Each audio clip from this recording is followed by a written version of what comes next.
நடிகை சரோஜினி மரணத்துக்கு பிறகு, இப்ப அவங்களுக்கு பிடிச்ச விஷயங்கள் எல்லாத்தையுமே சமைத்து, அவங்க வீட்ல அவங்க ஃபோட்டோக்கு முன்னாடி அவங்க குடும்பம் சேர்ந்தவங்க படையல் போட்டிருக்காங்க. அந்த நேரத்துல ஒட்டுமொத்த குடும்பமும் தேம்பி தேம்பி பயங்கரமா அழுதுருக்காங்களாம். நடிகை சரோஜினி அவங்களுக்கு நடிப்பு எந்த அளவுக்கு பிடிக்குமோ, அத விட முக்கியமானது அவங்க அதிகமா உணவுக்கு முக்கியத்துவம் கொடுக்கக்கூடியவங்க. எந்த நேரத்துல எந்த ஊருக்கு ஷூட்டிங் போனாலும் சரி, ஃபுட் அப்படிங்கிறத அவங்க சரியா மெயின்டெயின் பண்ணக்கூடியவங்க. அது வந்து அவங்க காம்ப்ரமைஸே பண்ண மாட்டாங்களாம். சைவ உணவுகள் தான் இவங்க அதிகமா விரும்பி சாப்பிடுவாங்க. அசைவ உணவுகள் அப்படிங்கிறது இவங்களுக்கு பிடிக்கவே பிடிக்காது. அதுவும் வீட்டு சாப்பாடு அப்படின்னா விரும்பி சாப்பிடக்கூடியவங்க. கடைசி நாள் அதாவது உயிர் போறதுக்கு கொஞ்ச நேரத்துக்கு முன்னாடி கூட காலைல எழுந்து பூஜை பண்ணிட்டு, டிஃபன் சாப்பிட்டுட்டு, அதுக்கப்புறம் டிவி பார்த்துட்டு இருக்கும்போது தான் அவங்களுக்கு உடல்நலக்குறைவு ஏற்பட்டிருக்கு. அப்படிப்பட்ட சரோஜாதேவி இறந்து கிட்டத்தட்ட 1 வாரம் ஆகப் போகுது. இப்ப அவங்க வீட்ல 7வது நாள் சடங்கு சம்பிரதாயம் பண்ணியிருக்காங்க. அந்த நேரத்துல சரோஜாதேவிக்கு பிடிச்ச எல்லா உணவுகளையும் சமைத்து வைத்து, அவங்க ஃபோட்டோக்கு முன்னாடி வச்சு பூஜை பண்ணியிருக்காங்க.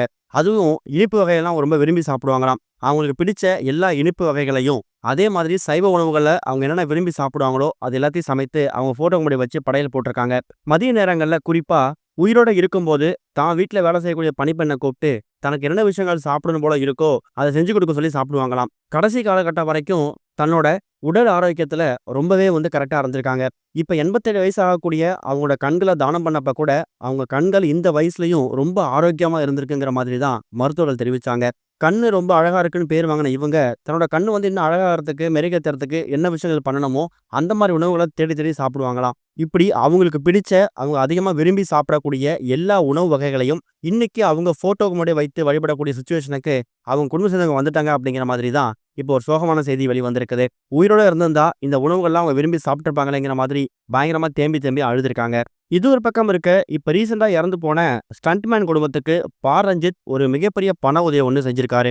இயக்குனர் ரஞ்சித் இப்ப இயக்கி வர திரைப்படம் தான் வேட்டுவம். கேங்ஸ்டர் படமா உருவாகக்கூடிய இந்த திரைப்படத்துல ஆர்யா, அட்டகத்தி தினேஷ்னு சொல்லி பல பேர் நடிக்கிறாங்க. கடந்த கொஞ்ச நாட்களுக்கு முன்னாடி வேட்டுவம் படத்தோட ஷூட்டிங் ஸ்பாட்ல ஸ்டண்ட் கலைஞர் மோகன்ராஜ் அப்படிங்கிறவரு விபத்துல சிக்கி உயிரிழந்திருக்காரு. இந்த ஒரு விஷயம் சினிமா துறையில கடும் அதிர்ச்சி ஏற்படுத்துச்சு. இறந்த ஸ்டண்ட் நடிகரோட குடும்பத்துக்கு இயக்குனர் ரஞ்சித் அவர்கள் இரங்கல் தெரிவிச்சிருந்தாரு. இரங்கல் தெரிவிச்சது மட்டும் இல்லாம, இப்ப அவரு தான் கையால 20 லட்சம் ரூபாய் நிதி உதவி வழங்கியிருக்காராம். ஏற்கனவே கொஞ்ச நாட்களுக்கு முன்னாடி நடிகர் சிம்பு இறந்து போயிருக்கக்கூடிய மோகன்ராஜ் குடும்பத்துக்கு 1 லட்சம் ரூபாய் வழங்கியிருந்தாரு. நாகப்பட்டினம் கிட்ட ஷூட்டிங் நடந்துட்டு இருக்கும்போது தான் இந்த விபத்து ஏற்பட்டிருக்கு. விபத்துல என்ன மாதிரி விஷயங்கள் கையாளப்பட்டுச்சு, சேஃப்டி எல்லாம் கரெக்டா கடைபிடிச்சாங்களா அப்படிங்கிற கோணத்துல போலீசார் விசாரணை நடத்தி ரஞ்சித் உட்பட 3 பேரை விசாரணை கூப்பிட்டு எக்கச்சக்கமான கேள்விகளும் கேட்டிருக்காங்க. அதுல எல்லா விஷயங்களும் கரெக்டா ஃபாலோ பண்ணிருக்காங்க அப்படின்னு தெரிய வந்திருக்கு. இப்ப இறந்து போயிருக்கக்கூடிய ஸ்டண்ட்மேன் குடும்பத்துக்கு இவர் நிதியுதவி செஞ்ச விஷயம் பல பேர் மத்தியில பாராட்ட ஏற்படுத்தியிருக்கு.